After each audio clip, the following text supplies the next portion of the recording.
Hallelujah. Unjame mayende nyamiasi o yena na doye wo hoda. Ye yankopon ye da wase nyame wo kronkron ade nyina wo ka ye ho na wo kyerɛkyerɛ ye nse de be ya ye bete wase ye mpa ebo nyina ye se boa ye na de nyina ye sua wasem a ye nti ase. Ebra wo kyerɛkyerɛ ye nso ye nti ase. Ye da wase de ho nyina hye wo sase ma yakoma nye asase pa wasem ne toso a ebeso aba. Edi ahyew din kronkron ni nyam. Ewo Yesu Kristo di mo. Ena mabom paye. Amen. Mema wakwa abade ba uti asiye senjumedi yisodofo. Onyankopon abawa osompekeni Mrs. Jacqueline Eni na nyamena mesude ne samubre ye nyine. Ebefa akinkan samufi Korinto form etosum yenu. Eti ba akunchichim ba kukosi enson no.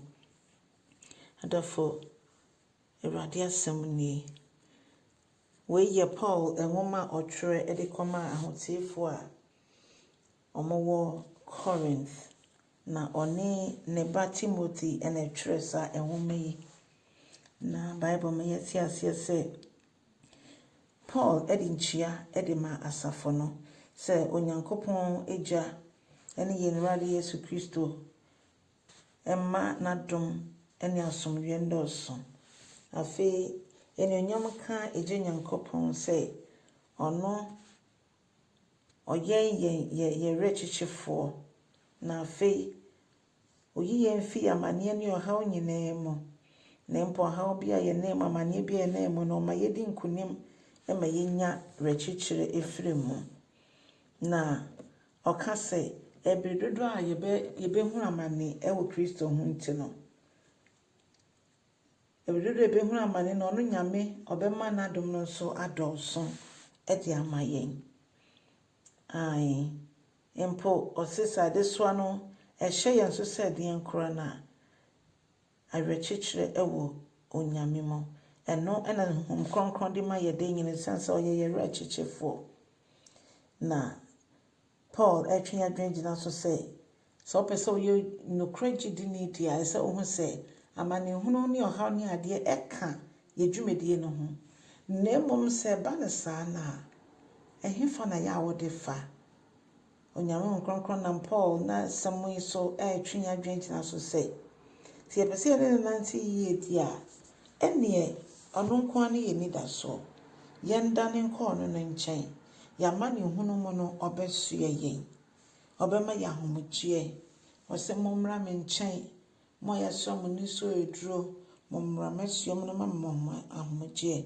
eno nti saa na nyame nkronkron wa ye krado se obeye yen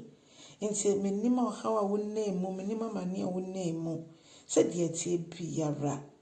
onyankopon onnemu ebehye wani onyam na fei Paul tu yemfo se nyame nkronkron na meso tu yemfo se yenya botre ewo ya ho hiahia bremu ma yempre ye ho kra na yenya arehwemu se onyankopon kasa obepagya adesua no efi yenso na afei obema yen akomatoyem eni arechechire odofo se ye fagina mu se ye pese ye nyame adwuma yen yakoma ye ho na ye sanso age afoforo na ye si yatamfo nso kwan efi ye ho nti ansa na otamfo no beba no na yen no ye si ne kwan a ontimi mba eno nti no se ye a ye die nimu anaya be ye gidifo se ye ntintim ne ntimi amfa nsohwe no mu a empa he no mo afa ne ya twom aba Kristo mu no ombetimi ejina onyame mbo aye ne ntimi enjina se nokre egidifo a ye hihim ne mom ye betim ewurade adwuma mu ama afofra omo abemu no ehwe ya bra papa ne ye ne ye pa omo hye ye woso ne nyonyam na ma ya bra bo ne ye ne ye ne dia danse sampa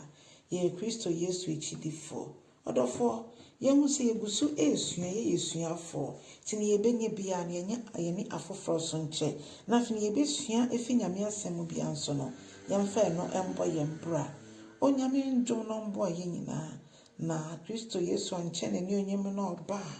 ye mu biara anyo yeraba oba nso a ne yie mu a se de beya yɛne ne bɛkɔ nti wɔsiesie wo ho